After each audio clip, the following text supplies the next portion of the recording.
Good morning. Good morning. K-E-double-L-O double good Kellogg's best tea. You remember that? Good morning. Good morning. The best tea each morning. We have a commercial. Yes, we do. Again this week, I stand here before you as Johnny of the Walkers. The name Johnny Walkers, which was our team, was given to us by our bishop. So we not only enjoy it, feel constrained to continue to use it. This year, the figure, Johnny Walkers, has been changed a little bit to make it look a little bit less like you know what. This one is wearing glasses, which we hope will help a little bit. Again this week, I want to urge you to read these things which I have spent time in typing and mimeographing. No, we don't mimeograph anymore. We zero. Anyway, our photographer in the back of the room, Art Smart, said to me this morning at one point that he just realized, after volunteering for the walk, he just realized it was going to take place on Sunday. So I need to remind everybody of that it is going to take place on Sunday morning. But I, for instance, only speaking for myself, consider that my church for the morning. If you feel the necessity, I told you I like it. However, if you feel the necessity for participating in a liturgical exercise, we have arranged a special Sunday afternoon service for you at 5 o'clock. Are we going to keep doing that? We still do that, yes. Yes. Well, anyway, we consider it a special service for those of you who are going to be walking with us in the morning. You'll find all the instructions on this sheet, and if you can either contribute to support the team, or you can contribute to support me. Guess which one I prefer. But anyway, that's neither here nor there. The point is to try to call it to your attention and let you know that that's where all the people who will be missing on Sunday morning are. What time does it start, John? The walk actually begins at 9. Oh, there's plenty of time to come to the 11 o'clock service. Well, it's only 3.2 miles. I do know, it's 3.2 miles. Right, I do know that there is a member of this congregation who customarily attends the 11 o'clock service who, if not last year or the year before, did get here in time for the 11 o'clock service. Still in her walking outfit, but Cece made it nonetheless. Piece of cake. Thank you. Support Johnny and the Walkers. Yay! And the rest of us walkers too. Yes. I want you to disregard that part about not having to come to church on Sunday. There's plenty of options to be able to walk and make it to church. There are other times one can come to church. If it really comes to it, you can come to 1 o'clock, and if you don't speak Spanish, that's okay. You can just, you know what they're saying, just read along in the English prayer book, and that they're just saying the same thing, but they're saying it in Spanish. I do hope you will support John and support the Age Walk. He raises a great deal of money, and part of that is because we support him, is why he raises as much money as he does. So if you can't walk, give money. If you can walk, do and give money. The giving money is the key to the whole thing. The whole point of this is not to walk 3.2 miles, but to raise money for AIDS research and for AIDS care. I want to begin this morning with a story. It's the story about a hypothetical character, an imaginary man whose name is George. George wakes up one morning late. He doesn't really know what happened. Maybe the alarm didn't go off for some inexplicable reason. They do that sometimes.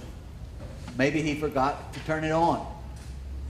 Maybe he woke up and turned it off and went back to sleep, though he has no memory of doing that. In any event, he has overslept and will almost certainly be late to work. So he does as any of us would do. He jumps out of bed and starts a mad dash to get to the office.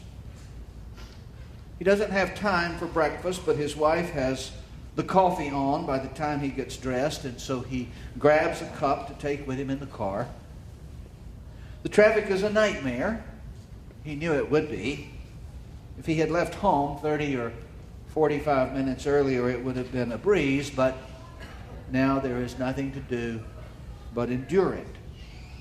Be even later than he would have been. At one point, as traffic is starting to move with some speed, some moron crosses 3 lanes of traffic, causing George to slam on the brakes, which in turn causes the coffee to spill all over the front of his pants.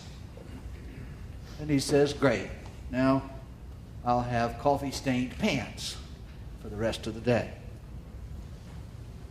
When George finally does get to the office, the receptionist, the young, good-looking blonde, the one that all the men talk about around the water cooler, ignores him.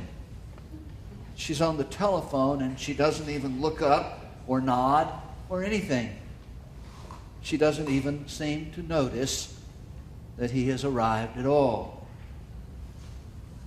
His administrative assistant tells him that his boss has been calling every 5 minutes for the past hour trying to find George. He races to the boss's office and learns that the big contract that he has been working on for the better part of 6 months is in danger of falling apart. No out-and-out accusations are made.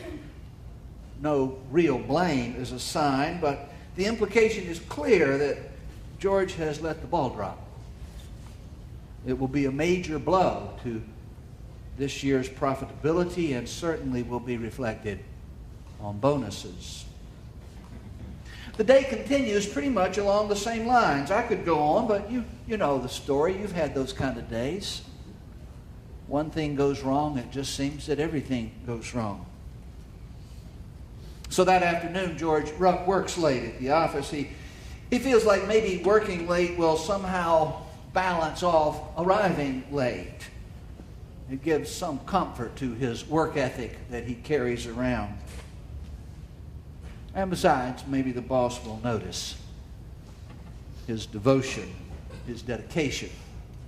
It certainly wouldn't hurt anything anyway. And the traffic home is worse than it was in the morning.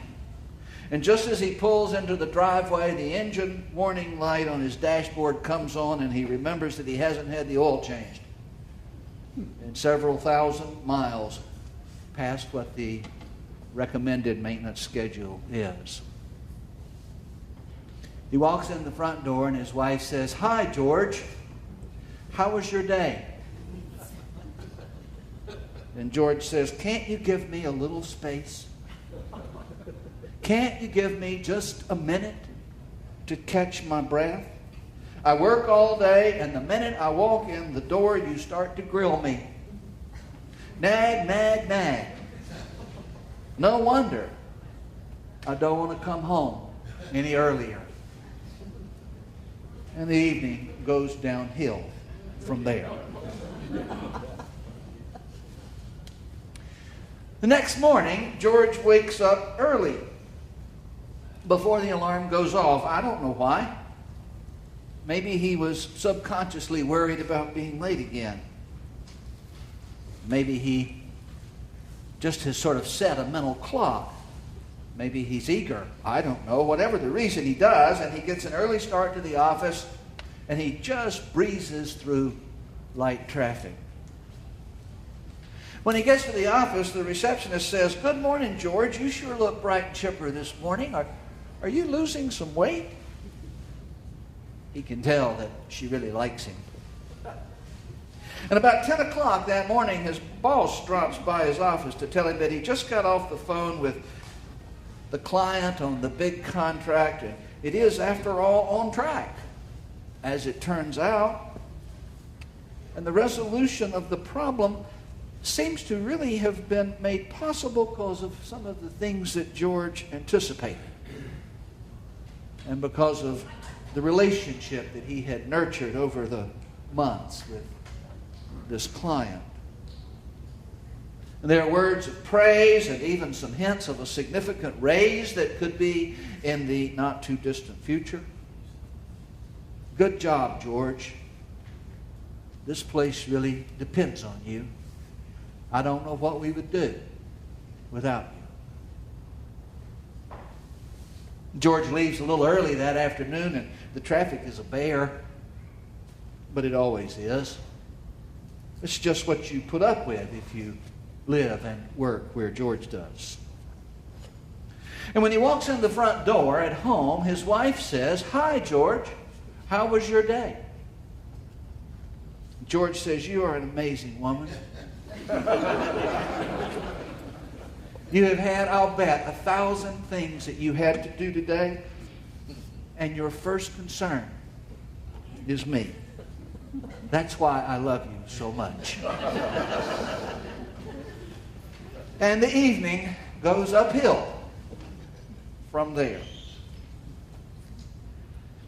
That is, of course, an exaggeration. It's a caricature, a hyperbole. Days are rarely that bad or that good.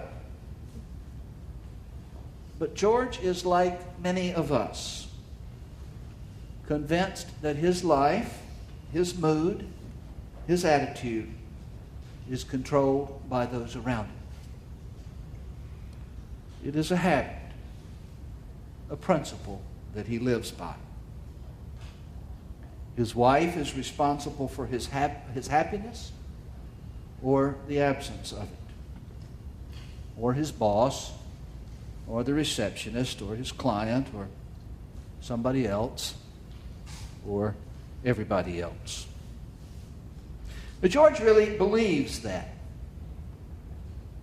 He really believes that in his heart of heart, though he is unaware that he believes it. And if you pointed it out to him, he would protest that it isn't really true. He is a grown-up, responsible for his own life, he would tell you. But he really believes it. It is a paradigm.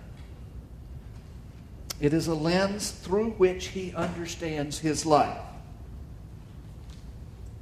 And if he were really challenged, as in being confronted in a therapy setting maybe, he would in all likelihood become angry and defensive.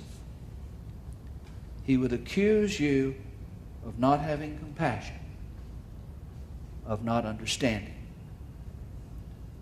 There are things beyond his control, he would say. What would you have him do? Ignore other people? Be an island of self-centeredness? Someone with no feelings for others? What would you have him do? You too would be responsible for George's unhappiness. Now, George would never use this word, but he understands himself to be a victim. He lives his life as a victim of the circumstances that surround him.